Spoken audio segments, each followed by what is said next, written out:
सभी को नमस्ते। हम रामचरितमानस के बालकांड की आगे की कथा सुन रहे हैं।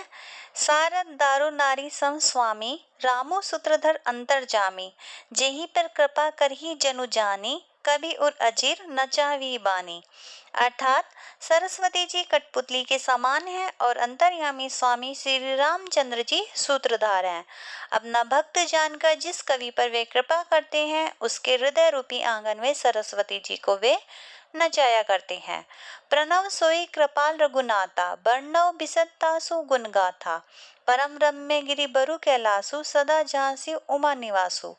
अर्थात उन्हीं कृपालु श्री रघुनाथ जी को मैं प्रणाम करता हूँ और उन्हीं के निर्मल गुणों की कथा कहता हूँ। कैलाश पर्वतों में श्रेष्ठ और बहुत ही रमणीय है, जहाँ शिव पार्वती जी सदा निवास करते हैं। दोहा है, सिद्ध तपोधन जोगी जन सुर किन्नर मुनि वृंद, बसी तहा सुकृति सकल शिवी शिव सुकंद। अर्थात सिद्ध तपस्वी योगी गण देवता किन्नर और मुनियों के समूह उस पर्वत पर रहते हैं। वे सब पुण्य आत्मा है और आनंद कंद श्री महादेव जी की सेवा करते हैं। हरिहर विमुख धर्म रति नाही, ते नर तेह सपनव जहि नाही, जाही नहीं जाही तेही गिरी पर बट विटप विशाला, नित नूतन सुंदर सब काला। अर्थात जो भगवान विष्णु और महादेव जी से विमुख है और जिनकी धर्म में प्रीति नहीं है, वे लोग स्वप्न में भी वहां नहीं जा सकते। उस पर्वत पर एक विशाल बरगद का पेड़ है जो हमेशा ही सुंदर रहता है। त्रिविध समेत सुशीतली छाया, शिव विश्राम विटप श्रुति गाया, एक बार ते ही तर प्रभु गयो, तरु बिलोकी और अति सुखो भयो। अर्थात वहाँ तीनों प्रकार की हवा बहती रहती है और उनकी छाया भी बड़ी ठंडी ठंडी रहती है। वह शिव जी के विश्राम करने का वृक्ष है जिसे वेदों ने बताया है। एक बार प्रभु शिव जी ने उस वृक्ष के नीचे गए थे और उसे देखकर उनके हृदय में बहुत आनंद हुआ था। निजगढ़ डासी नाग रिपु छाला, बैठे सहजई शंभु कृपाला, कुंद इंदु उदर गौर शरीरा, भुज प्रलभ परिधन मुनि चीरा।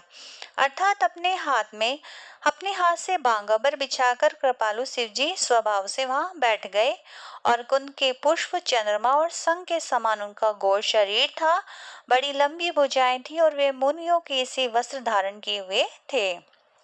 तरुण अरुण अंबुज समचरना, नख दुति भगत हृदय तमहरना, भुजग भूति भूषण त्रिपुरारी, आननो सरद चंद छविहारी। अर्थात उनके चरण नए लाल कमल के समान थे। नखों की ज्योति भक्तों के हृदय का अंधकार हरने वाली थी और सांप और भस्म ही उनके भूषण थे। और उन त्रिपुरासुर के शत्रु शिवजी का मुख शरद पूर्णिमा के चंद्रमा के समान शोभायमान हो रहा था। दोहा है, जटा मुकुट सुर सरित सिर लोचन नलिर विशाल, नीलकंठ लावण्य निधि सो बाल विदु भाल। अर्थात उनके सिर पर जटाओं का मुकुट और गंगा जी थी। कमल के समान बड़े बड़े नेत्र थे। उनका नीलकंठ था और सुंदरता के भंडार थे। उनके मस्तक पर द्वितीय का चंद्रमा शोभित हो रहा था। बैठे सो काम रिपु कैसे, धरे शरीरु शांत रसु जैसे, पार्वती भल अवसरु जानी, गई शंभु पई मातु भवानी।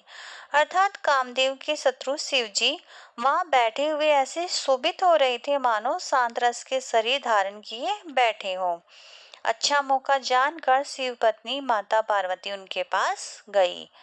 जानी प्रिय आदरु अति कीन्हा, बाम भाग आसनु हर दिन्हा, बैठी शिव समीप हर साई, पूर्व जन्म कथा चित आई। अर्थात अपनी प्यारी पत्नी जानकर शिव जी ने उनका बहुत आदर सत्कार किया, अपनी बाई ओर बैठने के लिए आसन दिया। पार्वती जी खुश होकर शिव जी के पास बैठ गई और उन्हें पिछले जन्म की कथा स्मरण हो आई। पति ये हेतु अधिक अनुमानी, बिहसी उमा बोली प्रिय बानी, कथा जो सकल लोक हितकारी, सोई पूषण जय सैल कुमारी। अर्थात स्वामी के हृदय में अधिक प्रेम समझकर पार्वती जी हंसकर प्रिय वचन बोली। जो कथा सब लोगों का हित करने वाली है उसे ही पार्वती जी पूछना चाहती हैं। विश्वनाथ मम नाथ पुरारे, त्रिभुवन महिमा विदित तुम्हारे, चर अरु अचर नाग नर देवा सकल करही पद पंकज सेवा। अर्थात हे संसार के स्वामी, हे मेरे नाथ, हे त्रिपुरासुर का नाश करने वाले, आपकी महिमा तीनों लोकों में है। चर अचर नाग मनुष्य और देवता आपके चरण कमलों की सेवा करते हैं। दोहा है, प्रभु समरथ सर्वज्ञ शिव सकल कला गुण धाम, जोग ज्ञान वैराग्य निधि प्रणत कल्पतरु नाम। अर्थात हे प्रभु, आप समर्थ सर्वज्ञ और कल्याण स्वरूप हैं, सब कलाओं और गुणों के निधान है, योग ज्ञान और वैराग्य के भंडार है। आपका नाम शरणागतों के लिए कल्प वृक्ष है। जो मुंह पर प्रश्न सुख खरासी, जानिए सत्य मोहि निज दासी। जो प्रभु तो प्रभु हरहु मोर अज्ञाना, कही रघुनाथ कथा विधि नाना। अर्थात हे सुख की राशि, यदि आप मुझ पर खुश हैं और सचमुच मुझे अपनी दासी जानते हैं, तो प्रभु आप श्री रघुनाथ जी की अनेक प्रकार की कथा कहकर मेरा ज्ञान दूर कीजिए। जासु भवनु सुर तरु तरु होई, सही के दरिद्र जनित दुख सोई। शशि भूषण अस हृदय बिचारी, हरहु नाथ मम मति भ्रमभारी। अर्थात जिसका घर कल्प वृक्ष के नीचे हो, वह भला दरिद्रता से उत्पन्न दुख को क्यों सहेगा। हे शशि भूषण, हे नाथ, हृदय में ऐसा विचार कर मेरी बुद्धि के भारी भ्रम को दूर कीजिए। प्रभु जे मुनि परमारथ बादी, कहिए राम कहु ब्रह्म अनादि। शीस शारदा वेद पुराना, सकल करिए रघुपति गुण गाना। अर्थात हे प्रभु, जो परमात्म तत्व के ज्ञाता और वक्ता मुनि हैं, वे श्री रामचंद्र जी को अनादि ब्रह्मा कहते हैं, और सरस्वती जी वेद और पुराण सभी रघुनाथ जी का गुण गाते हैं। तुम्हें पुनि राम राम दिन राती, सादर जपु अनंग आराती। रामो सो अवध नृपति सुत सोई, की अज अगुन अलग गति। अर्थात कोई और हे कामदेव के शत्रु, आप भी दिन रात आदर पूर्वक राम राम जपा करते हैं। ये राम वही अयोध्या के राजा के पुत्र हैं, या अजन्मा गुरु निर्गुण और अगोचर कोई और राम है। दोहा है, जो नृप तन्य ते ब्रह्म कृमि नारी, किमि नारी भिरे मति भोरी। देखी चरित महिमा सुनत, भ्रमती बुद्धि अति मोरी। यदि वे राजपुत्र हैं तो ब्रह्मा कैसे, स्त्री के विरह में उनकी मति बावली कैसे हो गई। इधर उनके चरित्र को देखकर और उधर उनकी महिमा सुनकर मेरी बुद्धि चकरा रही है।